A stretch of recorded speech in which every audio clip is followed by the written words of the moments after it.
আমি যখন আসি আসার সময় একটা স্লোগান শুনলাম, নারায়ে তাকবীর আল্লাহু আকবার। বাংলাদেশ থেকে দুটি স্লোগান মোটামুটি উঠেই গেছে, নারায়ে তাকবীর আর জিন্দাবাদ। এই স্লোগানগুলি কিন্তু আর এখন পাওয়া যায় না, আজকে পেলাম বহুদিন পর। আমাদের মরহুম সালাউদ্দিন চৌধুরী সাহেব উনি এই স্লোগানটা দিতেন, আমরা খুব পছন্দ করতাম, কিন্তু বিভিন্ন কারণে রাজনৈতিক বিশ্লেষণে এই স্লোগানগুলো দেওয়া খুব মুশকিল হয়ে গেছিল বিগত সরকারের সময়।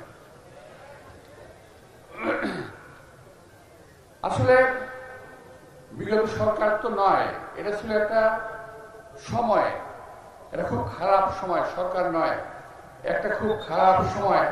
আমরা দুঃসময় আমরা পার করেছি, দুঃস্বপ্নের মতো পার করেছি। আল্লাহ তাআলা আমাদেরকে এখানকার সবাইকে মোটামুটি পরীক্ষা নিয়ে নিয়েছেন যে আমরা পারি কি পারবো না।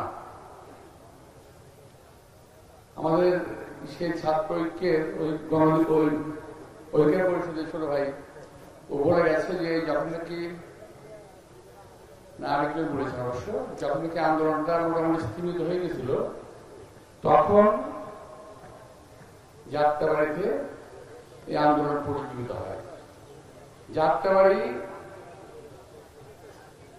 উত্তরা এবং বেসরকারি যে কমিটিগুলো ছিল, কলেজগুলো, ইউনিভার্সিটিগুলো ছিল, সঙ্গে জনতা, ছাত্র জনতা মিলে ওই দুঃস্বপ্নের ওই তথাকথিত সরকারকে উৎখাত করতে পেরেছি। আমরা আল্লাহর কাছে অনেক শুকরগুজার করছি।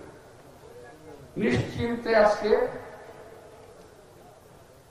আমাদের এখানে যারা আছেন, মঞ্চে বিশেষ করে সামনে আছেন যারা, কেউ হলফ করে বলতে পারবেন না যে গত 16-17 বছর আপনাকে শান্তিতে বাড়িতে ঘুমোতে পেরেছেন। এতগুলো বছর আমাদেরকে একটা আতঙ্কের মধ্যে কাটাতে হয়েছে। প্রিয় ভাইয়েরা, আপনারা জানেন আমি অন্তত 10 থেকে 12 বার গ্রেফতার হয়েছি। এখনো আমার বিরুদ্ধে 108টা মামলা আছে বিদ্যমান। এরকম মামলা হেফাজত, জামাত সহ আরো যত ইসলামিক দল আছে সকলের বিরুদ্ধেই আছে, এবং আমার মনে হয় আপনাদের অনেকের বিরুদ্ধে মামলা আছে।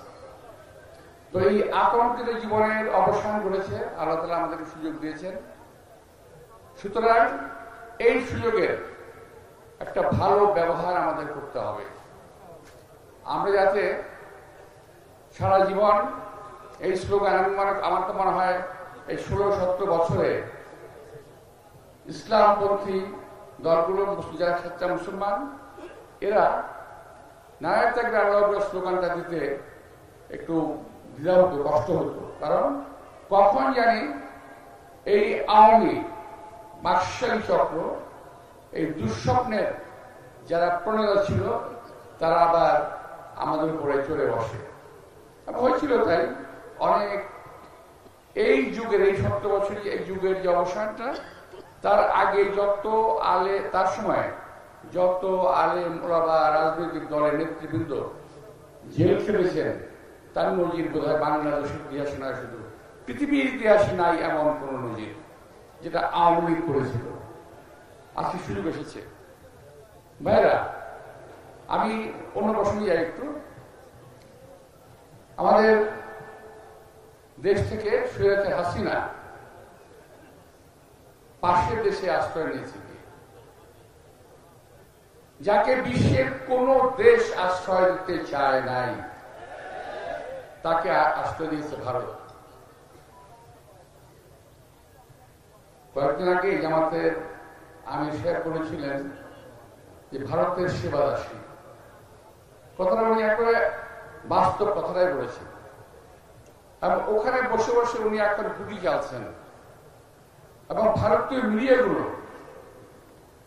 পত্র পত্রিকা কিংবা ইলেকট্রনিক মিডিয়া, তারাও সমানে বাংলাদেশের বিরুদ্ধে করছে। গত 16-17 বছরে বাংলাদেশে যে রাজনৈতিক নিপীড়ন হয়েছে, বিশেষ করে যেভাবে গণহত্যা করেছে 2010 সালে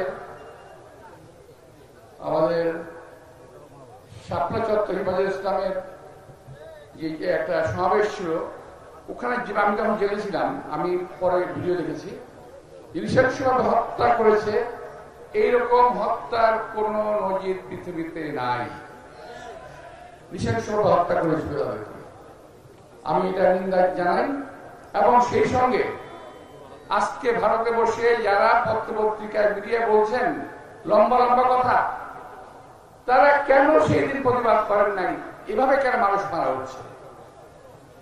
আমরা ইসলামী একটা রাষ্ট্র দেশের থেকেও এখানে আমরা সংখ্যালঘু হয়ে গিয়েছিলাম। আজান দিতেছে, কি করবো এখন?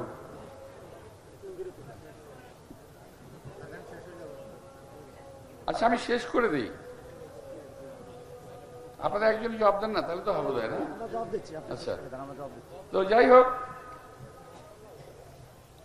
এই দেশটাকে ভারত তার অঙ্গরাষ্ট্রে পরিণত করেছিল এবং ভারতবাসীও একইভাবে এটাই ভাবত।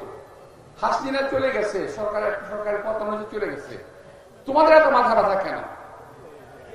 তোমাদের কেন এত মাথা ব্যথা আমি বুঝতে পারি না।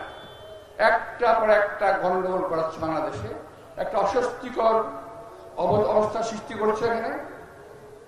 আজকে এখানে আগুন, সেখানে আগুন, গতকাল সচিবালয়ে আগুন।